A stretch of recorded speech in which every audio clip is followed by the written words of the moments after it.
What is good, people? Welcome back to another video. Now in today's video, of course, we're going to be working on the Mark II Golf today. As you guys would have saw last week, we did install the air suspension, so the car is now sat very low. We have got some more tweaks to do, so we're going to be taking you out for a drive, dialing the suspension. We're going to get all the presets done. We're also going to put the BBS kit on with the wheels and do some other stuff. So if you guys enjoy this video, do help us out and give this video a like and subscribe for more content. And with all that being said, let's crack on. The whole point of today is road testing it, see how it drives, get the presets in the place where we want to, and then just kind of get used to stuff. We're then going to be coming back, putting the kit on and doing a load of other stuff. So let's take the car out and then we'll see you on the road, people.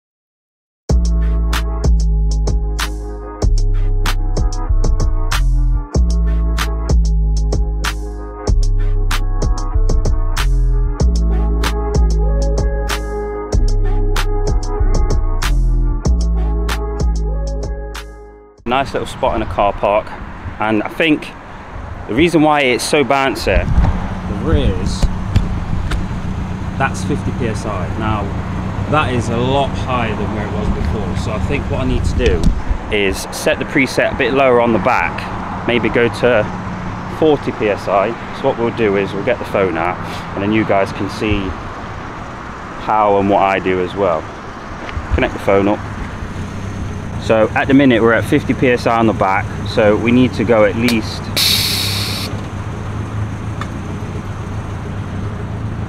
I wouldn't say that's too far off where it was before, maybe. I think you could probably get away with even, in fact that's 24 psi. Actually, because you're not dropping the rear at the same time, that's why it's holding pressure at one side. So if we stick to, we drop 40 psi on both rears, that gives me that. I still think that's quite high. 2,000 years later. What we've come up with, 45 psi on the front and we've got 35 psi on the rear. That sort of levels the suspension, so we've got a little bit of arch gap on the back, a little bit of arch gap on the front. Remember, this is not my final form, this is just to run the Steelers. When we get the 16s on, we'll then have to redo all this, but I'm just getting a gauge for where to put my ride height. So let's hit the road, see what it's like on 45 fronts, 35 rears. Oh, lovely. Drives so much better.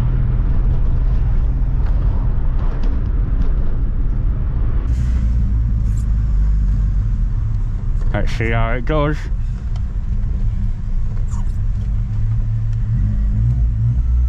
Oh, lovely. Go here.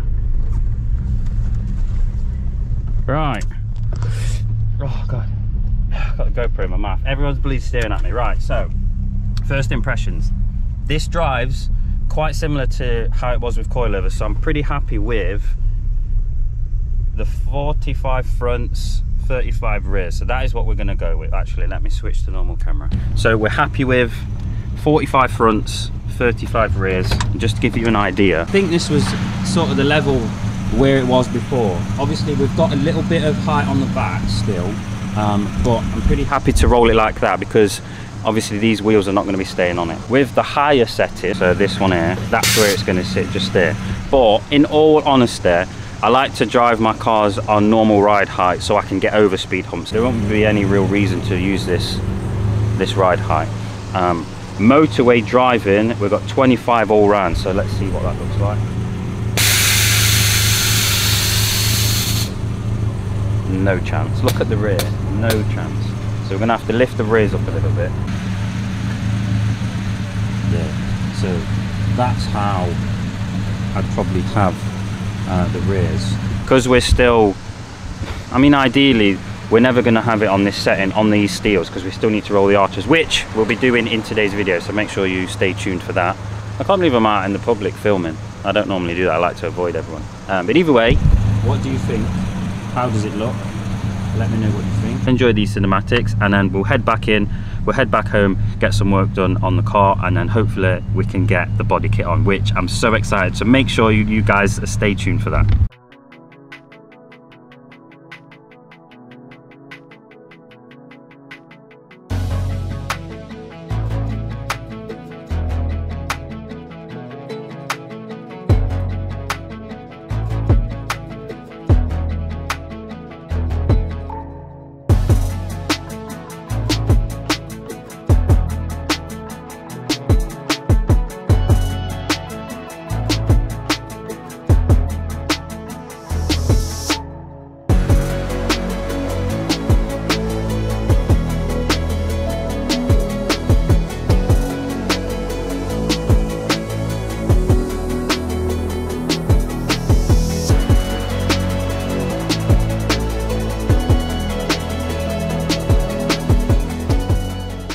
Alright guys, we have now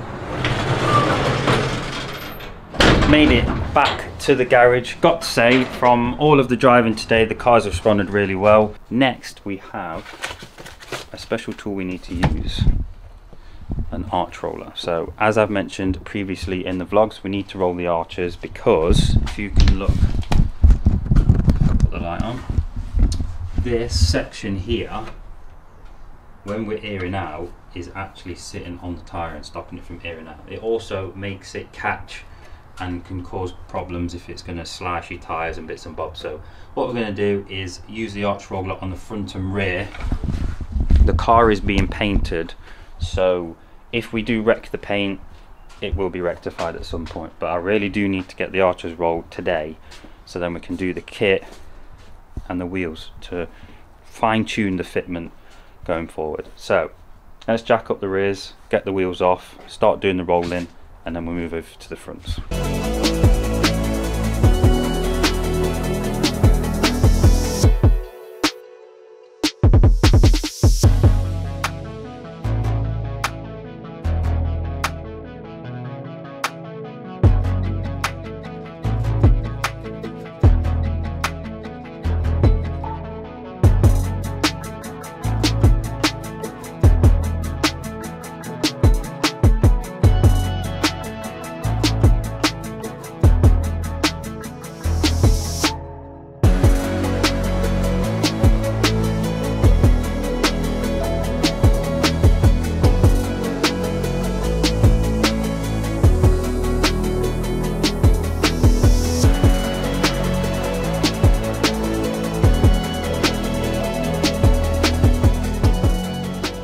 Before we show you the abomination, I want to do a disclaimer. Now remember, the arches will be covered and probably cut away. This is just temporarily, just so I can get clearance with the steels on. So we've given ourselves a lot more clearance. Let's give you some light. There we go. We've clearanced it as much as we can. That arch roller is absolutely crap because it doesn't work on the rears. And then again, just there, and then I must have saved myself a good 10-15 mil by rolling them arches. Kind of needed it to be done because I don't want to cause any more issues airing out with the steels on. Now what we are going to do, roll the car outside so it's better lighting. I was going to do it in here, but it really irritates me because it's so tight quarters in here. It's hard to test fit stuff up. So take the car outside, we're going to put the kit on, probably just do the arches, and then put the Lincolns on, start making some measurements and see what room we've got to play with.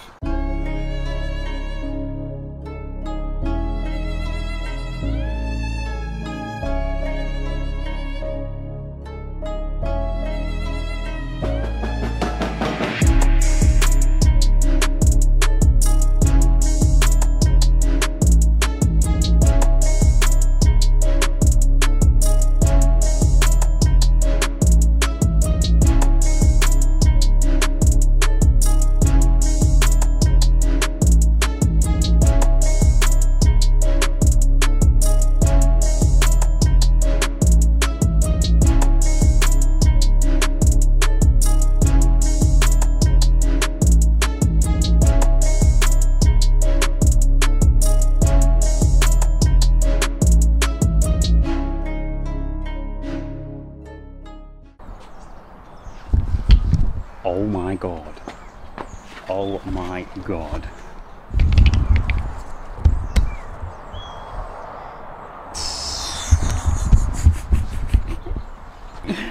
Jesus. So that is a 20mm spacer that we're using on the 4-stud brakes, and we've just kind of semi-bolted it. I mean, it's probably where you would have it. You can't get any more perfect than that. So that means we're gonna have to run a big stretch. The only compromise with that is if we do 15mm spacers. If we run 15mm adapters, that's going to go in obviously 10 more mil, well 5 more mil, which will probably have it sitting flush with the wheel, so then we won't have to run as much stretch. Look at the state of, wow.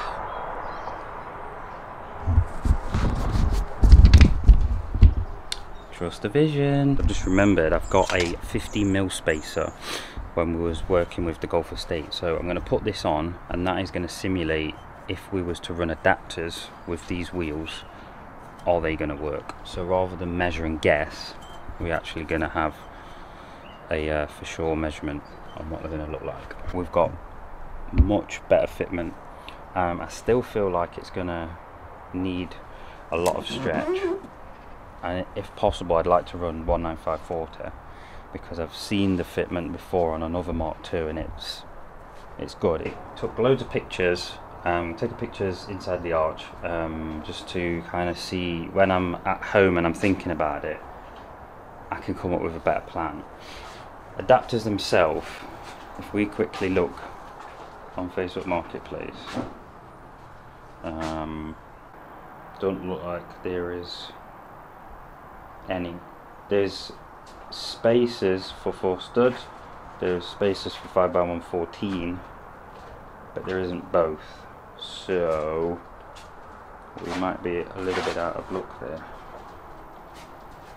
That's the other problem, is getting hold of them. I'm going to have to buy a brand new set at £190 just to see if it'll fit. Don't know.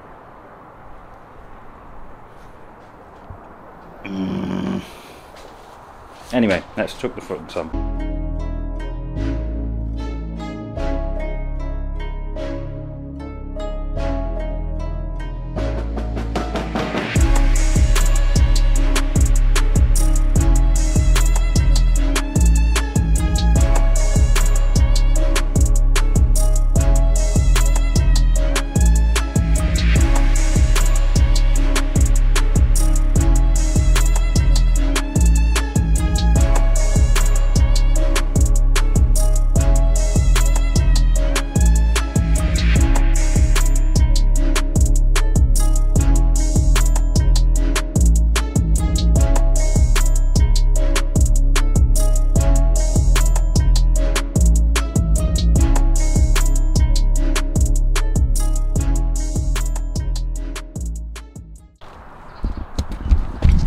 And that's the front.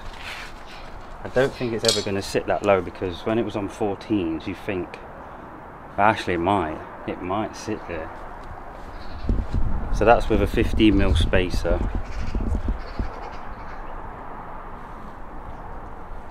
So fronts and backs are roughly the same. If I ran 10mm it'd be perfect. So I think I'm going to have to get them re-drilled.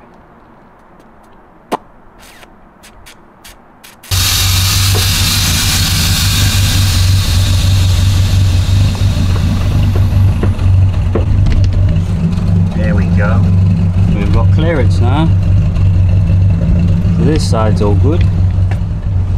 Let's see this side. Oh, it's still touching. I think we're going to have to do it just there. You see, it's just slightly catching at the front, so I'm going to make sure I do that before I finish, and then having a look at the front.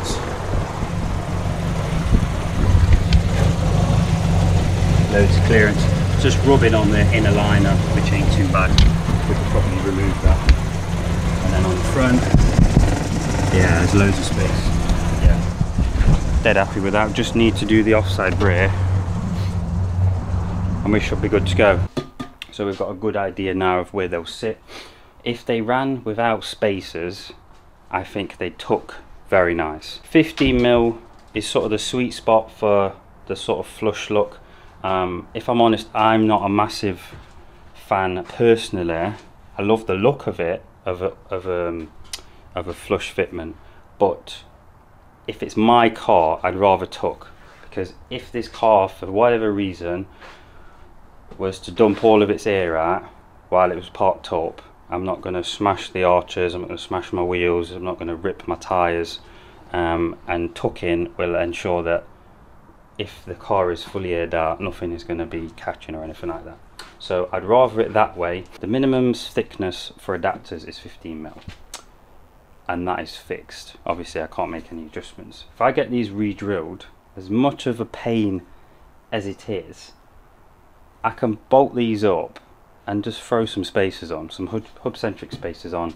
I can absolutely fine-tune the fitment as well. I can try a 5, I can try a 10, I can try an 8, I can try a 6 or whatever, you know, anything in between that to get the fitment in perfect. I can't do that with adapters. I have to buy one set and that's it.